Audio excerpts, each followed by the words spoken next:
Every man, at some point in his life, realizes he's living in a war zone. For most of us, that war is quiet. It's fought in the crucible, in the quiet corners of the home, or in the hidden recesses of the heart. But for some, the war becomes visible. For some, the line between this world and the next becomes so thin that the shadows start to strike back. In 1985, in the city of Santa Cruz, California, a man named Father John Karastamatis crossed that line. To the secular world, he was a tragedy. A Greek immigrant priest murdered in his own church. But to those of us who stand against the current, Father John is something much more. He is a Hieromartyr. He is a reminder that the saving enclosure of the church isn't just a metaphor.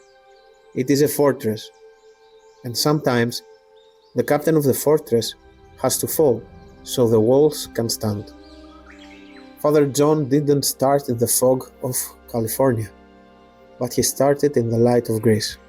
He was born in 1937 in the village of Apikia on the island of Andros. As a boy, John didn't learn about God from textbooks. He learned about him from the soil. In Andros, the saints weren't figures in history, but neighbors. He saw miracles with his own eyes. He saw the closeness of God in the lives of the villagers. When he looked at the icons of the martyrs as a child, he saw heroes. He saw men who had found something so valuable that they were willing to trade their lives for it. That unquenchable desire took root in his soul. It stayed with him when he crossed the Atlantic in 1957. It stayed with him when he married his wife, Athanasia, and when he became a father to Maria and Photios. But when he arrived in America, he realized he had moved from a land that sought God to a land that was actively fleeing from him. He was in the middle of a culture that didn't just ignore the other world, but completely feared it. Father John was ordained in 1971. He was a man of integrity and zeal, qualities that are often too much for a lukewarm world. His first assignment was Anchorage, Alaska. There, in the land of St. Herman, John found a guardian angel. He walked the same soil as the first Russian missionaries who brought the light to this continent. He learned that to be an Orthodox priest in America is to be a pioneer. It is to be a man standing in a storm, holding a candle, trying to keep the flame from going out. Eventually, the path led him to Santa Cruz. Santa Cruz, the city of the Holy Cross, named by Spanish missionaries. But by the late 1980s, the name had become a bitter irony. The city had become a magnet for the fringe, the occult, the deeply lost. Father John didn't have a cathedral waiting for him. The community was small, scattered, and, to be honest, a bit discouraged. He began serving the Divine Liturgy in a rented chapel belonging to the poor Clare nuns. Imagine the scene.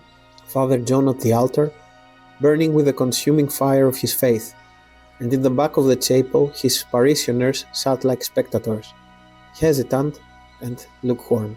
This is the great struggle for every priest in the West, the gap between the shepherd and the sheep. Orthodoxy is not merely a ritual, a system of dogmas, or a behavior pattern. It is a transforming power which is tapped only by conscious spiritual struggle. He led by a quiet and unobtrusive example. He showed them that Orthodoxy wasn't just a ritual you watched, but a life you fought for. Slowly the spectators became participants. They saw him struggling, hauling wood, building the vision, and they were moved. They realized that they were blessed by God, who sent them a harvester. The community grew. They saved their money and they found a building. It was a former funeral home in downtown Santa Cruz.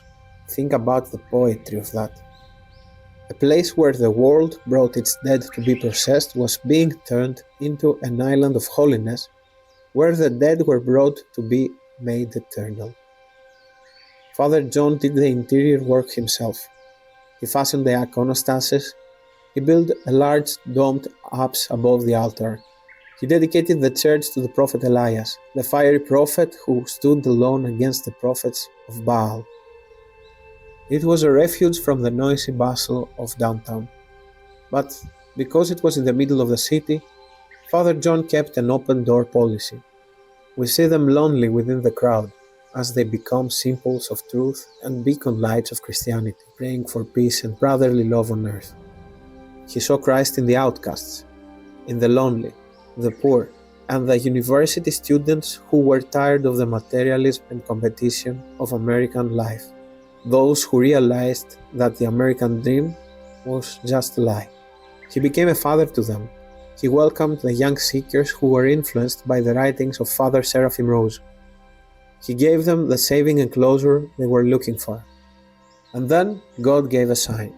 In May 1983, Father John brought back lily bulbs from his native Andros, the lily of the Panagia.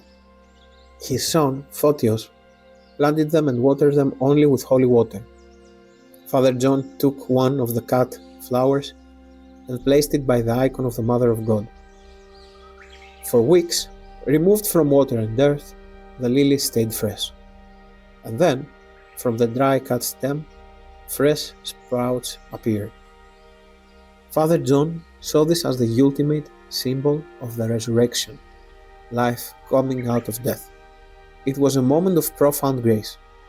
But in the spiritual life, great grace is often followed by great testing. The haters of God were watching. A few months before his death, the warnings began. Unknown occultists paint 666 and satanic stars on the church doors. Anonymous threats were sent. Father John was undaunted. He reconsecrated the church and went back to work.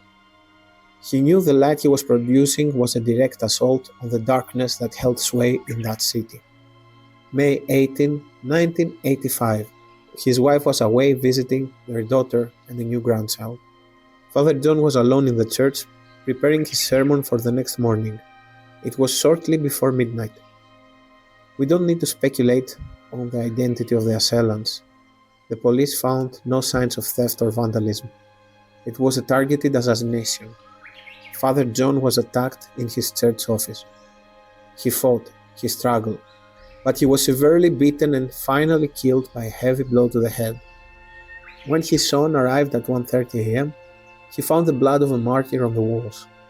Father John's face and fingers were so mutilated that the coffin had to be closed at his funeral. Think about that.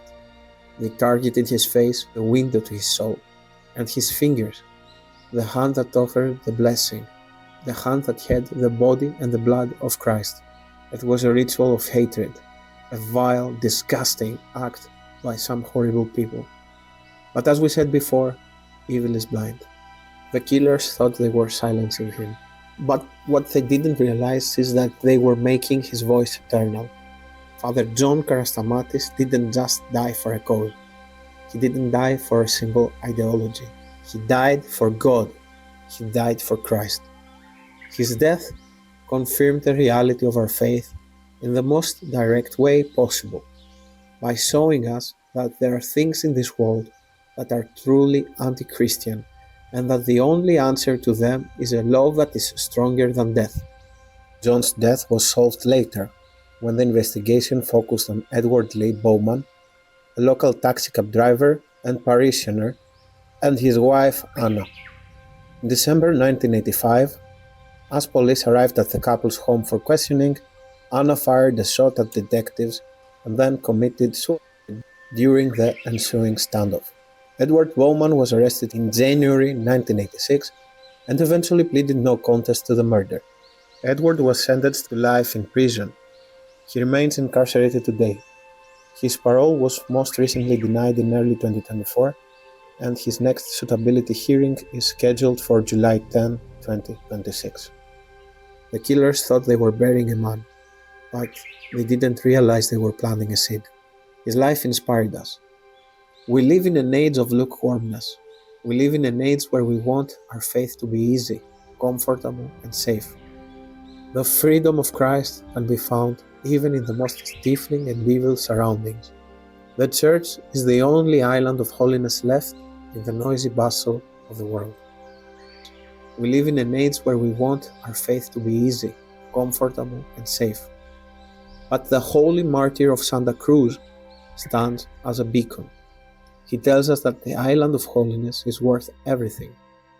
Father John stood against the current until his final heartbeat.